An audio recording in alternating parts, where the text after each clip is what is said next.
Good morning, everyone, and welcome to the class. We are today going to start a new chapter in history, and the name of the chapter is New Empires and Kingdoms. This is your chapter number 11 in the old book, and in the new book, it's chapter number 10. Okay, so in this chapter, we are going to know about new empires and kingdoms. And in this, the most important empire was the empire of Gupta dynasty. We will discuss about the Gupta rulers, and the most important ruler of Guptas was the Samudragupta. And when we will discuss all these rulers and emperors, we will discuss about prasastis. So first of all, you must know the meaning of prasasti. Prasasti. Prasha सस्ती. ठीक है, प्रशस्ति. इसको हम कहते हैं it's a word in Sanskrit language. प्रशस्ति जो है वो एक संस्कृत वर्ड है, and the meaning of this प्रशस्ति इज इन प्रेज ऑफ. ठीक है, जब हम किसी के प्रेज में, किसी की बहुत के बारे में जो अच्छी अच्छी बातें बोलते हैं, या it is in the written form, जब किसी के बारे में किसी की अच्छी बातें जब हम लिख रहे हैं, उसको हम प्रशस्ति कहते हैं. सो द मीनिंग ऑफ प्रशस्ति is in praise of. So we are going to study about the great kings, some important great kings like Samudragupta के बारे में हम पढ़ने जा रहे हैं, and from where we know about Samudragupta. Samudragupta के बारे में हमें कहाँ से informations मिलते हैं? तो one of the most important source of Samudragupta is प्रशस्ति. जो प्रशस्ति लिखी गई उनके प्रेज में, जो different we can say poem के फॉर्म में ये लिखे गए, ये प्रशस्ति जो है वो हमारे लिए सबसे बड़ा सोर्स है इंफॉर्मेशन का, कि कैसे कौन थे ये, इनके बारे में पूरी जानकारी हमें मिलती है प्रशस्तिस के थ्रू. दो prashastis were written earlier also. In the previous chapter, when we were discussing traders, kings and pilgrims, we have discussed about the great king Gautami Putra Sri Shatkarni. है ना? तो this the prasastis were written for Gautami Putra Sri Shatkarni also. For him also prasastis were written, but we see that जो समुद्रगुप्त के लिए जो प्रशस्ति लिखे गए वो उससे ज़्यादा important place hold करते हैं. Okay, and who wrote this प्रशस्ति? It's जो प्रशस्ति हमें समुद्रगुप्त की मिली है अशोकन पिलर पे इलाहाबाद में. इलाहाबाद में जो अशोका के जो पिलर हैं उस पे वो इंस्क्राइब्ड है प्रशस्ति, एक पोएम के फॉर्म में. And who wrote this प्रशस्ति? किसने लिखा ये प्रशस्ति को? This प्रशस्ति was written by Harisena. Who was Harisena? Harisena was a poet and minister at the court of Samudragupta. So first of all, you knew the meaning of prasasti, and now we are discussing about a particular prasasti which is in praise of Samudragupta. This prasasti is inscribed on the Ashokan pillar at Allahabad.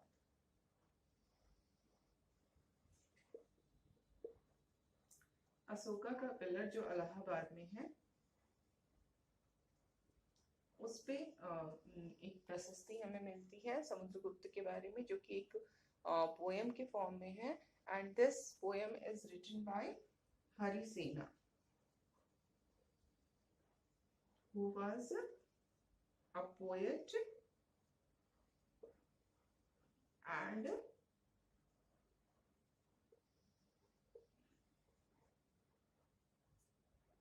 who was a poet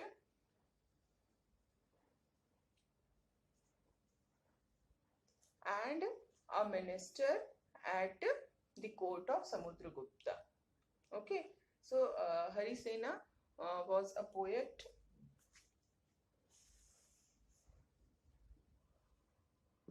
This prasasti is written by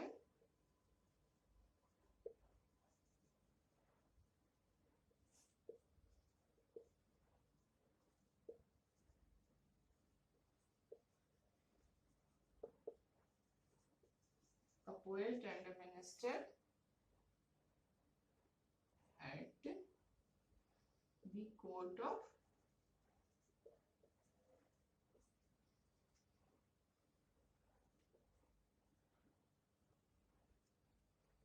Samudragupta. Samudragupta का वो poet था and minister था।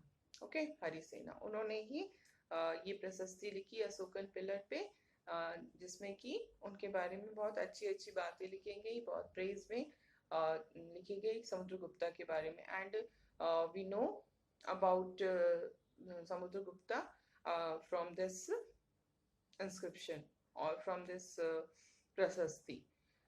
So in this prasasti, the Harisena describes Samudragupta as a warrior, as a king who won victories in battle. वो बहुत सारे battles लड़ता था, he fought battles and he won victories in battles. He was not only a warrior, but he was also a very learned person, and he was the best of poets also. He knew the art of writing poems also. And in this prasasti, Harisena equates him to the gods. मतलब उसके अंदर इतनी qualities थी कि हरिसेना उसको God's के बराबर का मतलब पोजीशन देते हैं इन दिस प्रशस्ति। सो और ये प्रशस्ति जो है इसमें बहुत लंबे लंबे सेंटेंसेस हैं। हाँ, सेंटेंसेस इतने लंबे हैं, उसमें बहुत सारी चीजें एक साथ लिखी हुई हैं, और जब हम इसको पढ़ते हैं तो ये समझ में आता है कि समुद्रगुप्त के बारे में बहुत सारी चीजें हमें जानने को मिलती है।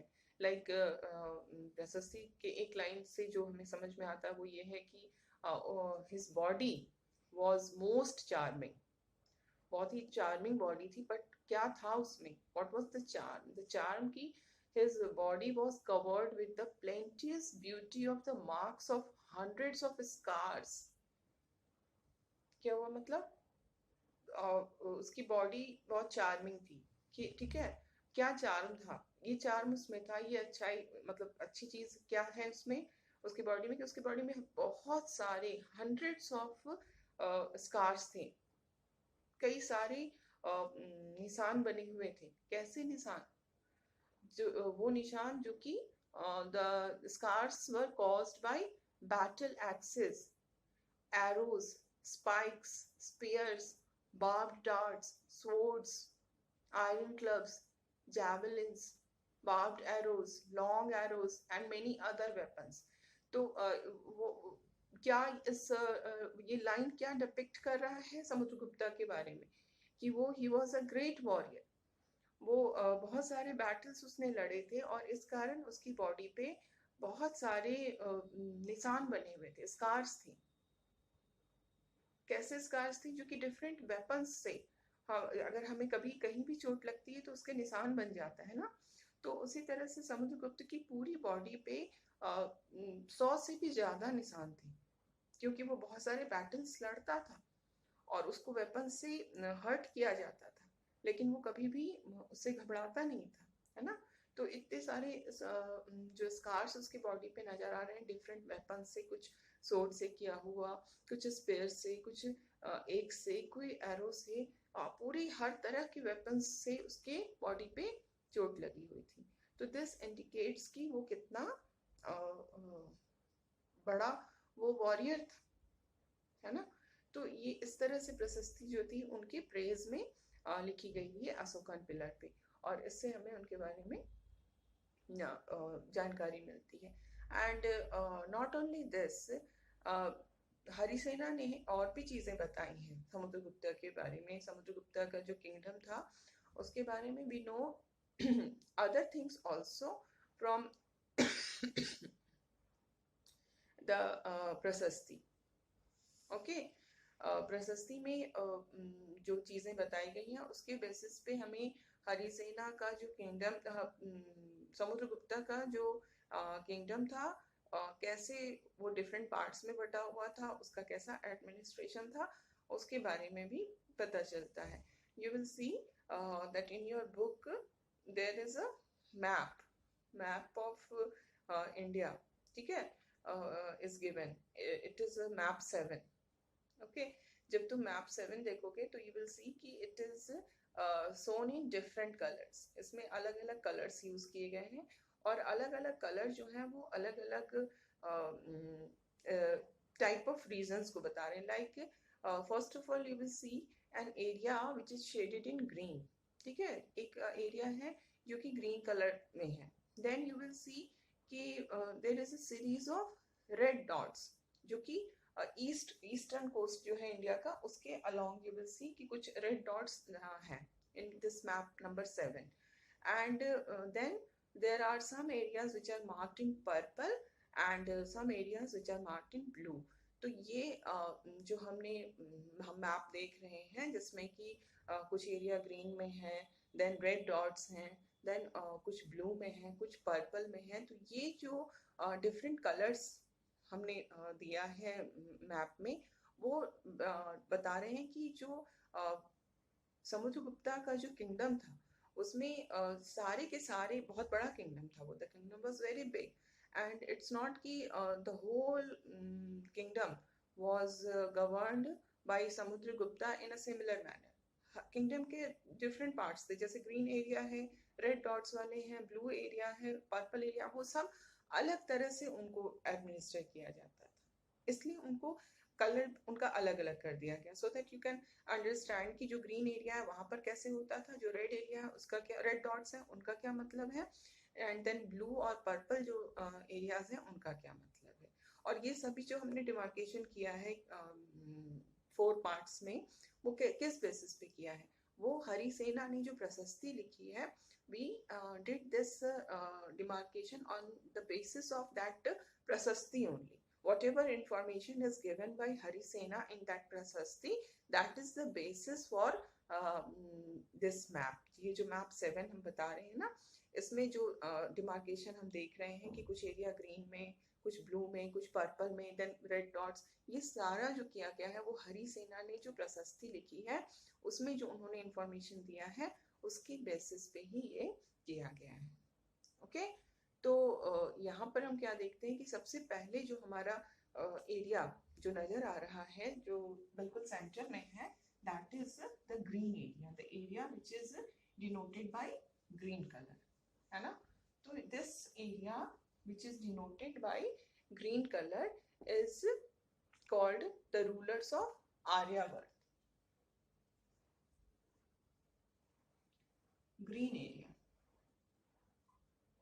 Okay, this green area is the rulers of Aryavarta।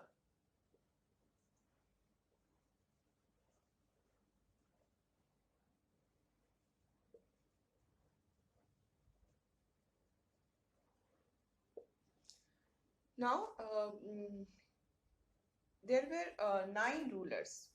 ये आर्यवर्त का जो रीजन है जो कि ग्रीन एरिया से दिखाया जा रहा है, एक्चुअली यहाँ पर 9 रूलर्स थे, and these 9 rulers were uprooted by Samudragupta, and this green area was become a part of the समुद्रगुप्ता's empire. Okay, Samudragupta ने ये आर्यवर्त रीजन में 9 रूलर्स थे जिसको उन्होंने डिफीट किया, हरा करके इस पूरे जो ग्रीन रीजन हम दिखा रहे हैं उसको समुद्रगुप्त ने अपने कंट्रोल में ले लिया था. ठीक है, their kingdom were made a part of the Samudragupta's empire. And then we see there are some red dots. Okay, and this red dot is about the rulers of Dakshin Path. ठीक है, there were 12 rulers and these 12 rulers of Dakshin Path, their capitals are marked with red dots. जो map में हम देख रहे हैं ये green area हो गया. Now I'm erasing this. Okay, other than this green area there are red dots. ये रेड डॉट किसको इंडिकेट कर रहे हैं?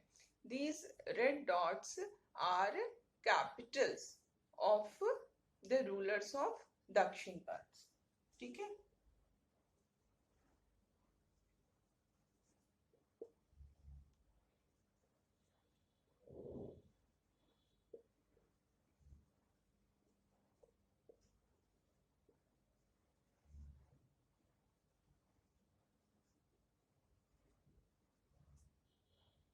ठीक है. जो दक्षिण पथ के रूलर्स थे उनके कैपिटल को ये रेड डॉट्स डिनोट कर रहा है. और कितने रूलर्स थे? 12 रूलर्स थे. आर्यवर्त में 9 रूलर्स थे जिनको कि समुद्रगुप्त ने अपरूट किया, हराया और अपना रूल स्टैब्लिश किया. यहाँ पर दक्षिण पथ के 12 रूलर्स थे जो कि हमको रेड डॉट से दिखाई देते हैं. And these rulers of Dakshin Path, they actually surrendered to Samudragupta. उन्होंने अपने आप सरेंडर कर दिया था समुद्रगुप्त को कि भाई मतलब लड़ाई हुई और लड़ाई में वो हार गए और उन्होंने सरेंडर कर दिया. ठीक है, एंड जब उन्होंने सरेंडर कर दिया, अपनी हार मान ली कि हम आपसे हार गए, देन व्हाट हैपेंड कि Samudragupta allowed them to rule again. Okay, you can rule here. ठीक है, वो एरिया जो रेड डॉट वाले एरियाज थे उसको समुद्रगुप्ता ने अपने डायरेक्ट कंट्रोल में नहीं रखा. ठीक है, वहां के रूलर्स को, दक्षिण पथा जिसको हम लोग कह रहे हैं रूलर्स ऑफ दक्षिण पथास, उनको उसने डिफीट किया. डिफीट करके वो उन्होंने सरेंडर कर दिया. जब उन्होंने सरेंडर कर दिया तो फिर से वो रीजन्स जो थे वो समुद्रगुप्ता ने उनको ही दे दिया. बट इसका मतलब ये नहीं कि अब वो रूलर्स फिर से वहां पे अपने हिसाब से रूल करेंगे. Now they will rule according to Samudragupta, है ना. तो समुद्रगुप्त जो है वो इन रेड डॉट्स वाले एरियाज को अपने डायरेक्ट कंट्रोल में नहीं रखा था. उसने उस पे उसका इनडायरेक्ट कंट्रोल था. वहां के जो रूलर्स थे उनको उसने अलाउ किया कि वो वहां पे रूल कर सकते हैं, but they will rule under the supervision of Samudragupta. Okay, and then we see that there is some reason which are shown by purple color, है ना. मैप में कुछ ऐसे रीजन्स हैं जो कि पर्पल कलर से दिखाए गए हैं.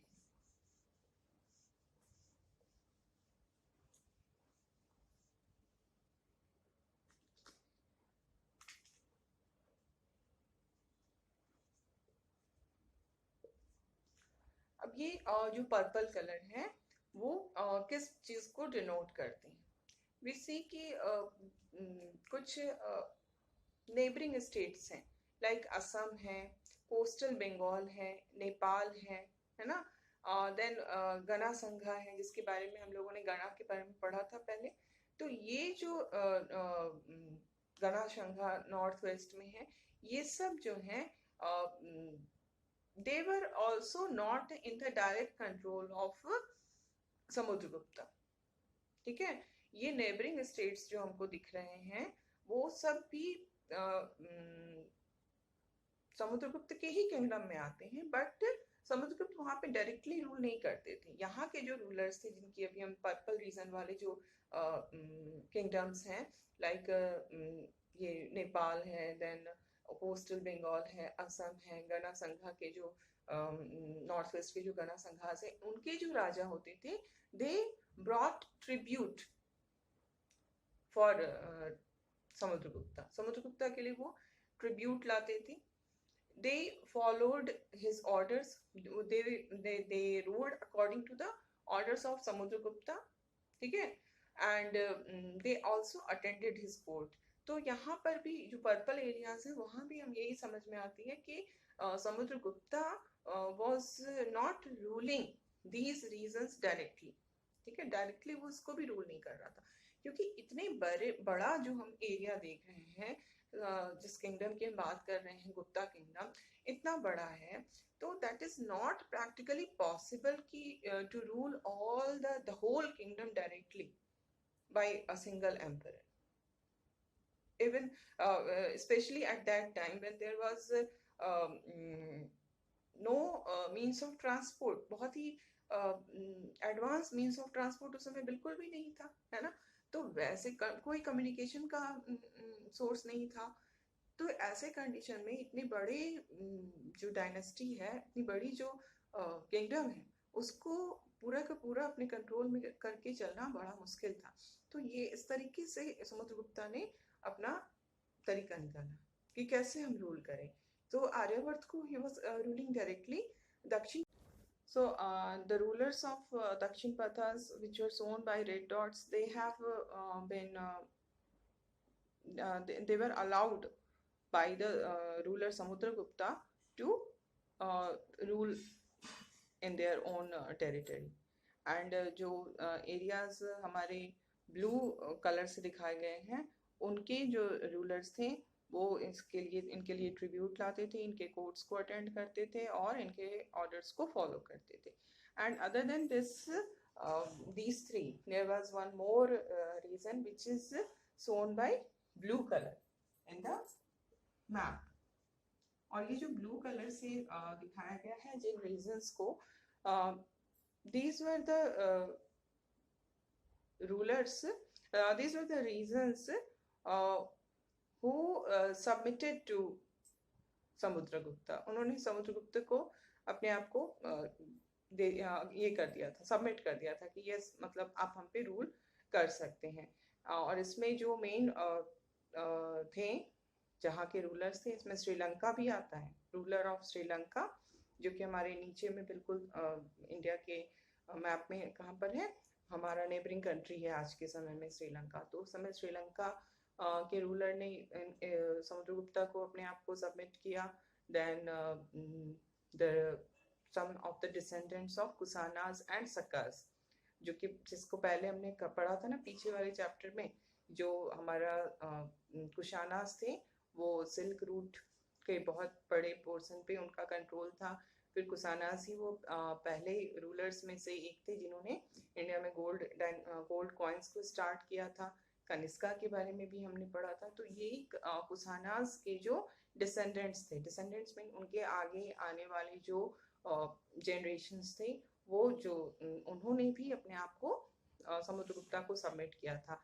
And how they submitted, they offered their daughters in marriage. उन्होंने समुद्रगुप्ता को के लिए अपनी बेटी की शादी समुद्रगुप्ता से की थी. तो इस तरह से हम देख रहे हैं कि ये चार जो है वो रीजंस थे जिनमें अलग अलग तरीके से कंट्रोल समुद्रगुप्ता का था. ओके. एंड यहाँ पर हम देखेंगे गुप्ता किंगडम में जो बहुत ही इम्पोर्टेंट सिटीज थे वो प्रयाग था, जो कि आज जिसको हम इलाहाबाद कह रहे थे, लेकिन फिर से वो प्रयागराज के नाम से जाना जाता है ना. तो it was the important cities of Gupta kingdom were Prayag, Ujjain and Pataliputra. Okay.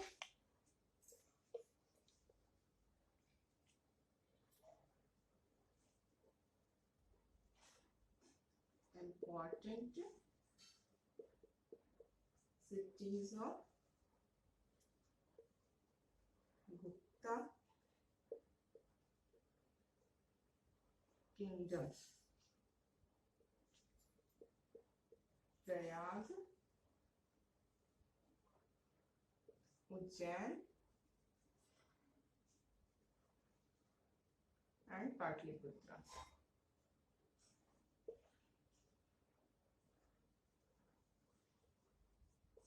Okay, these were the three important cities of Gupta kingdom. Okay, and we see that this was a very big kingdom. और इस पूरे kingdom पे जो control था वो Gupta dynasty का था. And Samudragupta was the most important ruler of this Gupta dynasty. And there are other prasastis also, and in this prasasti we come to know about the ancestors to the ruler. Samudragupta के ancestors कौन थे? Ancestors means उनके पहले के लोग, जैसे उनके father, उनके ग्रैंडफादर, वो किस कहाँ से वो उनकी ओरिजिन कहाँ की थी, है ना. तो there are other prashastis which mention the ancestors of the king Samudragupta.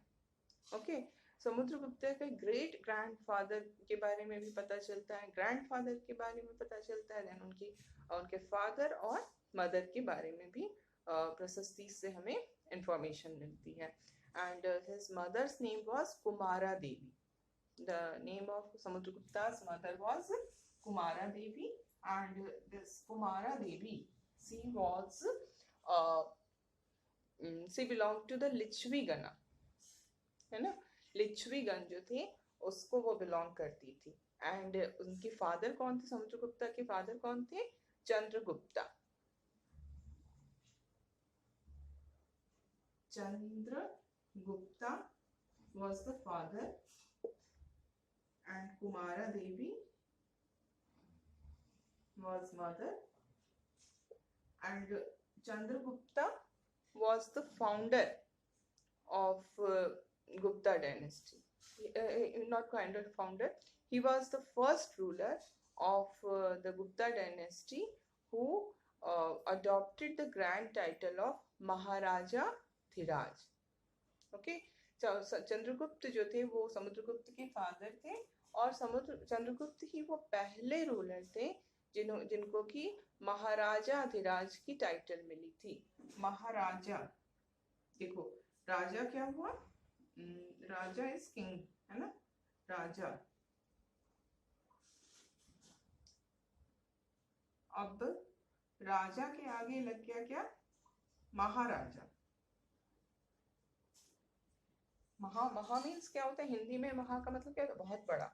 जब भी किसी चीज के आगे हम महा लगाते हैं तो उसका मतलब वो बहुत बड़ा है. तो राजा के आगे हमने महाराजा लगाया. और फिर एक और नया टर्म क्या जुड़ रहा है? That is Adhiraj. अधिराज, महाराजा धीराज.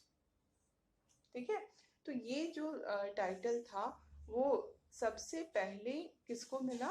ये चंद्रगुप्ता को मिला. And Samudragupta was also known by this title only. Samudragupta was also known as Maharaja Dhiraj Samudragupta. Okay, तो महाराजा धीराज चंद्रगुप्ता के बेटा थे, Maharaja Dhiraj Samudragupta. Okay, and before Chandragupta उसके ग्रेट ग्रैंडफादर और जो ग्रैंडफादर थे उनको महाराजा धीराज नहीं कहा गया था. दे वर ओनली नोन एज महाराजास. ठीक है. तो यहाँ पर हम क्या देख रहे हैं? चंद्रगुप्ता का बेटा कौन है? Samudragupta.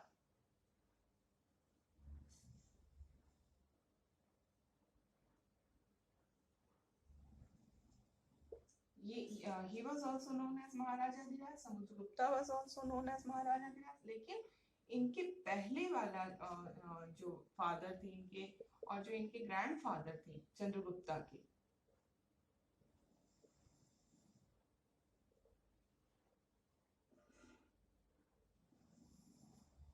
they were simply known as Maharaja. Father और ग्रैंडफादर चंद्रगुप्ता के सिर्फ वो महाराजा के नाम से जाने जाते थे. दे were not known as Maharaja Dhiraj. तो इसका मतलब क्या हुआ? जब हम महाराजा के साथ अधिराज जोड़ रहे हैं, इसका मतलब क्या हो रहा है कि राजा बहुत ज्यादा पावरफुल हो गया, है ना. तो इसका मतलब क्या हुआ कि जो गुप्ता डायनेस्टी की स्टार्टिंग हो रही है, तो उस समय वो इतने पावरफुल नहीं थे, लेकिन धीरे धीरे जैसे चंद्रगुप्ता के टाइम से ही ये पावरफुल होना स्टार्ट होते हैं। और समुद्रगुप्ता के समय में जो गुप्ता डायनेस्टी थी वो सबसे पावरफुल किंग था। Okay, and don't get confused with this Chandragupta and Chandragupta Maurya. जिस मौर्यन डायनेस्टी के बारे में हमने पढ़ा था, अशोका का जो ग्रैंडफादर थे चंद्रगुप्त मौर्य, वो डिफरेंट थे, वो मौर्यन डायनेस्टी थी। And now we are talking about Gupta dynasty, और टाइम जो है वो भी बिल्कुल ही दोनों का डिफरेंट है। मौर्यन डायनेस्टी गुप्ता डायनेस्टी की बहुत पहले की डायनेस्टी है ना। तो ये Chandragupta and that Chandragupta Maurya, they too are different. Okay, तो इस तरह से हमें प्रशस्ति से समुद्रगुप्त के एंसेस्टर्स के बारे में भी पता चलता है कि उनके फादर कौन थे। उनके फादर को महाराजा धीराज कहा जाता था, उनके ग्रैंडफादर को महाराजा धीराज नहीं कहा जाता था, सिर्फ महाराजा कहा जाता था। और इससे ये पता चलता है कि जो गुप्ता डायनेस्टी थी वो धीरे धीरे पावरफुल हो रही थी, और समुद्रगुप्ता के समय में वो सबसे ज्यादा पावरफुल थी। So this is all for today, and we will discuss another things in the next class.